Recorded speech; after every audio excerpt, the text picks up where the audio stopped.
सुप्रभात प्यारे बच्चों। आशा करती हूँ कि आप सभी स्वस्थ होंगे, खुश होंगे और अपने घरों में अच्छे से रह रहे होंगे। तो बच्चों, कल हमने विशेषण और उसके भेदों की पुनरावृत्ति की थी। ठीक है, कल आपने क्या पढ़ा, विशेषण पढ़े थे और उसके भेद मैंने पहले करवाए थे। कल मैंने आपको दोबारा से उसकी पुनरावृत्ति करके उनको दोबारा समझाया था। आपको कहा था कि आप इनके सभी भेदों के 4 भेदों के 3-3 वाक्य अपनी कॉपी में लिखेंगे। उम्मीद करती हूँ सभी ने ये काम कर लिया होगा और पहला भी सारा काम अपनी कॉपी में अच्छे से सफाई के साथ कर लिया होगा। तो बच्चों, अब इसी क्रम में हम आगे बढ़ते हुए आपकी किताब वसंत भाग 2 का पाठ चांद से थोड़ी सी गप्पे पढ़ेंगे, जिसके कवि शमशेर बहादुर सिंह हैं। जैसा कि आप चित्र में देख रहे हैं, यहाँ पर शमशेर बहादुर सिंह की जवानी और बुढ़ापे के चित्र हैं कि शमशेर सिंह बहादुर कैसे लगते थे, कैसे दिखाई देते थे। तो पहले हम इनके बारे में थोड़ा सा जान लेते हैं, पढ़ लेते हैं, ठीक है, कि ये कौन थे और इनका थोड़ा सा जीवन परिचय हम देख लेते हैं। शमशेर बहादुर सिंह का जन्म देहरादून में 13 जनवरी 1911 को हुआ। उनके पिता का नाम तारीफ सिंह था और माँ का नाम परम देवी था। शमशेर जी के भाई तेज बहादुर उनसे 2 साल छोटे थे। उनकी माँ दोनों भाइयों को राम लक्ष्मण की जोड़ी कहा करती थी। जब शमशेर बहादुर सिंह 8 या 9 वर्ष के ही थे, तब उनकी माँ की मृत्यु हो गई। किंतु दोनों भाइयों की जोड़ी शमशेर की मृत्यु तक बनी रही। राम लक्ष्मण की जोड़ी कहती थी उनकी माता। तो ये जो उनका प्रेम था राम लक्ष्मण जैसा, वो शमशेर की मृत्यु के समय तक उन दोनों के बीच में वो पनपता रहा। यानी कि लास्ट टाइम तक, जब तक वो मरे नहीं तब तक उनका अपने भाई के प्रति प्यार रहा था। उनकी शिक्षा देखिए, आरंभिक शिक्षा देहरादून में हुई और हाई स्कूल इंटर की परीक्षा गोंडा से दी। बीए इलाहाबाद से किया। किन्हीं कारणों से एमए फाइनल ना कर सके। 1935-36 में उकील बंधुओं से पेंटिंग कला सीखी। रूपाब, कहानी, नया साहित्य, माया, नया पथ, मनोहर कहानियाँ आदि में संपादन किया। उर्दू हिंदी कोश प्रोजेक्ट में संपादक रहे और विक्रम विश्वविद्यालय के प्रेमचंद सृजन पीठ के संपादक भी रहे। दूसरा तार सप्तक के कवि हैं। ठीक है, इनका जो जीवन है वो थोड़ा दुखों से बीता, क्योंकि इनकी माता भी जल्दी गुजर गई थी और जब इनकी शादी हुई तो इनकी पत्नी भी लगभग जल्दी ही गुजर गई थी। तो इनका जीवन है दुखों और अभावों में बीता है, जो कि इनकी रचनाओं में भी साफ दिखाई देता है। तो चलिए बच्चों, अब हम इनकी कविता चांद से थोड़ी सी गप्पे कविता पढ़ते हैं। चांद से थोड़ी सी गप्पे। एक 10-11 साल की लड़की, गोल है खूब मगर आप तिरछे नजर आते हैं जरा।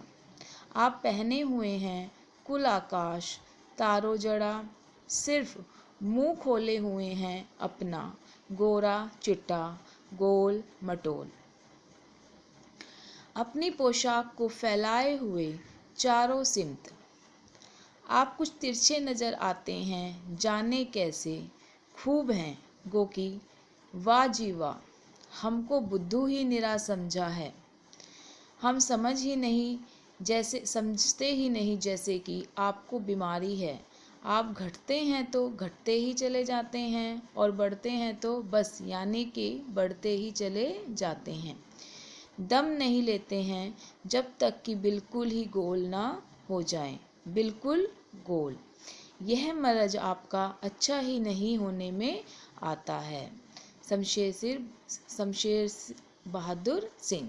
ठीक है, तो यहाँ पर बच्चों आपको पता ही लग गया होगा कविता में कि शमशेर बहादुर सिंह ने इस कविता में चांद से थोड़ी सी गप्पे, यहाँ पर कवि ने कविता में मानवीकरण किया गया है प्रकृति की में चांद क्योंकि प्रकृति का एक हिस्सा है, तो वहाँ मानवीकरण के तहत यहाँ पर एक छोटी 10-11 साल की एक छोटी लड़की चांद से बातें कर रही है। ठीक है, यानी कि समाज शैली का प्रयोग यहाँ पर हुआ है। वो चांद की विशेषता बता रही है कि चांद कैसे दिखते हैं। ठीक है। तो वहाँ पर ये बात कर रही है कि एक 10-11 साल की लड़की चाँद के बारे में अपनी जो भावनाएं हैं वो प्रकट कर रही है कि चाँद उसको देखने में कैसा लगता है, कि चाँद उसको देखने में कैसा लगता है, गोल। पर थोड़ा सा चाँद कैसा दिखाई देता है बच्चों, तिरछा नज़र आता है। और उसने क्या पहना हुआ है, उसने तारों से जड़ा हुआ, मतलब आकाश, आकाश, क्योंकि चाँद कहाँ दिखाई देता है, आकाश में दिखाई देता है। और चाँद के साथ साथ आकाश में और क्या क्या होते हैं, तारे होते हैं। तो उसने क्या कहा है, उसने क्या कल्पना की है यहाँ पर छोटी लड़की ने, कि मानो चाँद ने आकाश रूपी वस्त्र को धारण किया हुआ है, और आकाश रूपी जिस वस्त्र धारण किया हुआ है उसमें जो कढ़ाई हुई है वो तारों से जड़ी हुई है। यानी कि उसने तारों से जड़े हुए सारे आकाश को वस्त्र की भांति पहन रखा है। उसने अपना गोरा चिट्टा मुंह जो है वो खोल रखा है। ठीक है, मुंह को कैसा बताया है उसका, गोरा चिट्टा और गोल मटोल। की गोरा चिट्टा जब मुंह खोला है तो वो गोल मटोल दिखाई दे रहा है। और अपनी पोशाक को चारों तरफ फैलाया हुआ है। पोशाक, क्योंकि आकाश को माना गया है, तो वो जो उसकी पोशाक है वो आकाश है, वो चारों तरफ फैली हुई है। लड़की चाँद पर कटाक्ष भी करती है कि हम तुम्हारी जो है असलियत है, तुम्हारी वास्तविकता से हम परिचित हैं। ठीक है, तुम्हें तो घटने और बढ़ने की बीमारी है। तुम जब घटते हो तो घटते ही चले जाते हो, और जब बढ़ते हो तो बढ़ते ही चले जाते हो। जब तक बिल्कुल समाप्त ना हो जाए, तब तक बिल्कुल दिखाई ना दो, तब तक आप घटते ही चले जाते हो। ठीक है, तो वो बिल्कुल जब तक आप बिल्कुल समाप्त नहीं हो जाते तब तक तुम दम नहीं भरते। तुम्हें तो यह एक बीमारी लगी हुई है। ये बच्चे पाठ का आपका सारांश है। और आज आपको अपनी कॉपी में ये चाँद से थोड़ी सी गप्पे जो कविता है वो आपको लिखनी है सफाई से।